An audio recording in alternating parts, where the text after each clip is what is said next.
एक तरी चलंता में दे दो मास्टर झट। उहे गीत बाकी अरे गंगा जी के ऊंची बात थोड़ी बढ़ जा।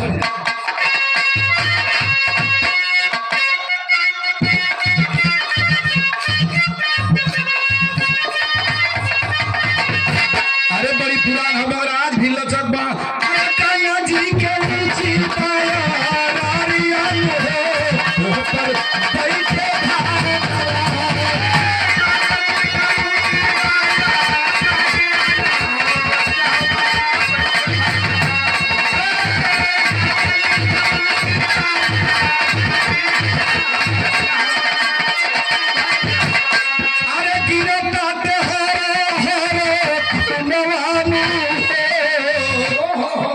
से मोहन के बांस खून गिर रहा है मगर देखे करता क्या है वे फौजी।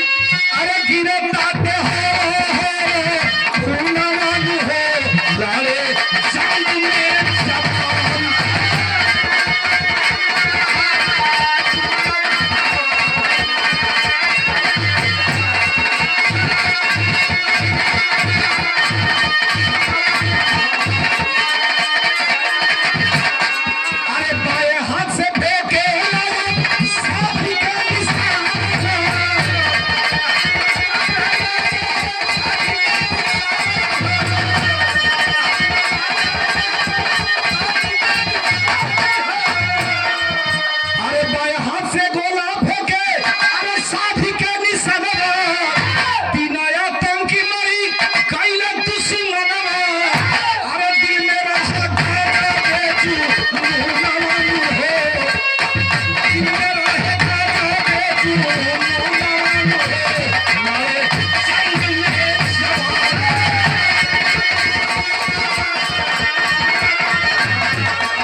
गोला ले लिया फेंकने लगा। 3 आतंकवादी को मार दिया गोला फेंक कर।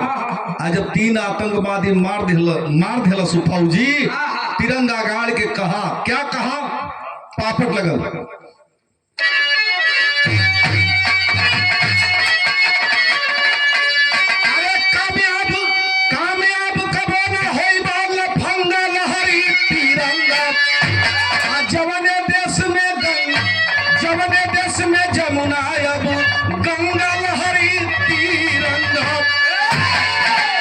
जौने देश में गंगा जमुना लहरत है, जौने देश में हिंदू मुसलमान सिख ईसाई सब आपस में भाई भाई हो। ये देखा जब नेता इलेक्शन आवेला ना तो वे हिंदू मुस्लिम कह देला इन्हें सुने लड़ावे लड़। अगर हिंदू मुस्लिम सिख ईसाई सब आपस में अगर ठीक रहो तो नेता मतलब का होला कुछ न। तो उहे बात कहलन का अस्पताल में भर्ती मोहन अरे दहीने बाह कट गई हो। कृष्णा कैसे राखी बनी है, कृष्णा कैसे दिल में चिंता भइली हो। अरे घर आइले मोहन हो के जंगा लहरी तिरंगा कसल बदन पे बरदी बेढंगा लहरी तिरंगा। गया हॉस्पिटल में गोली लगी थी, चेक करके डॉक्टर जो है कहे कि गोली तो लग गई है, ये हाथ बचेगा नहीं। आखिरकार डॉक्टर हाथ को काट दिए। बेड पर सोचने लगा कि जो ने हाथ में बहनिया हमार राखी बांधत रहा, दहिने हाथ में राखी बांधतल। आज वो कृष्णा जो हमरे के राखी बांध के कहलस कि जा भैया मार गई है दुश्मनन के, हम कैसे अपन रूप दिखाई, हमार तो दहिना बाह नहीं खे। अस्पताल से जब घर पर आया बहन इंतजार कर रही है कि भैया के चोट लागल भाई ना जरूरत है कि कलाई कटल बा हाथ कटल बा। आया भाई देखती है झरझर रोवे लगल, रो रो के एगो बात कहलस, आल्हा के लाइन लगल मस्त।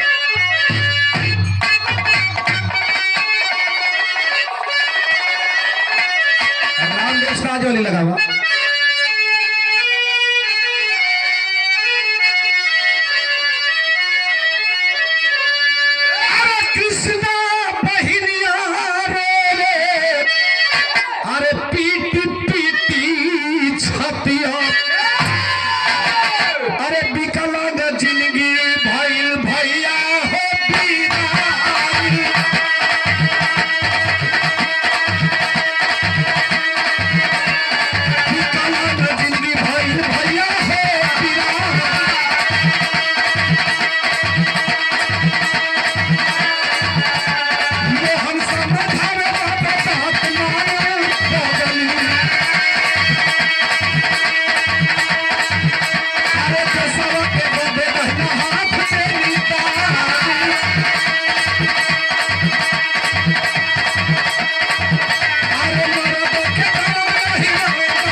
हमार कलाई है हाथ कटल बना रे काहे रो तड़े रे अरे हमरा गम नहीं खेरे 3 आतंकवादी के मार देनी बम से साले ढह गइल मैं भाग गइलन तू का फेरा में बाड़े हम तोर भाई है देख दहिना न कटल बा बाया हाथ बाना चिंता मत कर बहनिया कसम मन के मना लेला आज जब साल भर के बाद रक्षाबंधन के दिन आई फिर जब थाली लेके आई उस दिन आंसू नहीं खे रुका रोवत दिया झर झर झर भैया कौने कलाई पर राखी बांधी कलश की कौने कलाई पर राखी बांधी बतावा भाई समझाया देखा वीर भाई फौजी क्या समझाया खड़ी के लाइन लगे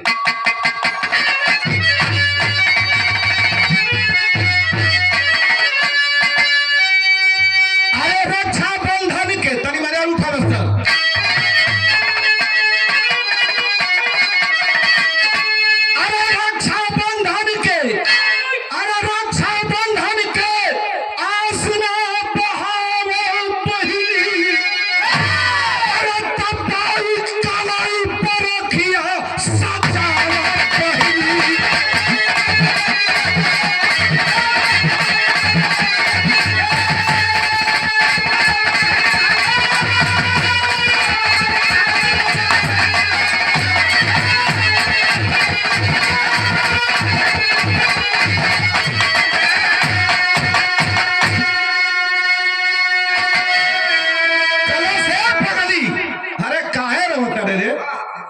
बाया हाथ नहीं के न ए दहिना हाथ नहीं के न बाया बाना ए कलाई पर राखी सजाओ बहन का कहा फौजी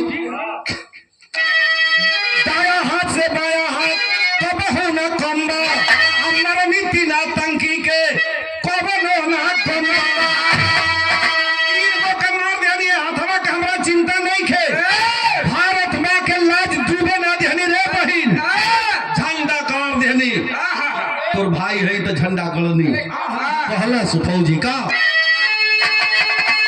अरे त्योहार प्यार से आज अब मनाओ बहिनी भाई कलाई पर रखियो सांचा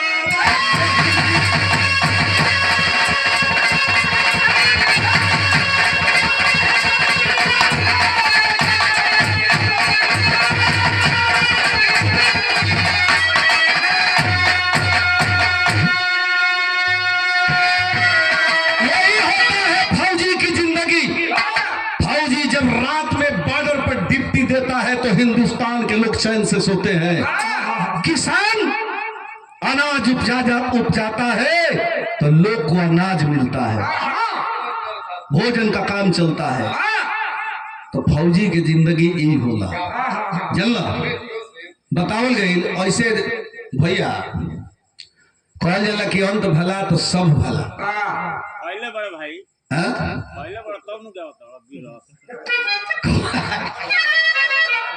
ना सुनी ना एगो बात हमरा मन पड़ गई खइला जान ले देखी खिस्सा 2 आदमी पर बनेला लास्ट गाना बा 2 आदमी पर खिस्सा बनेला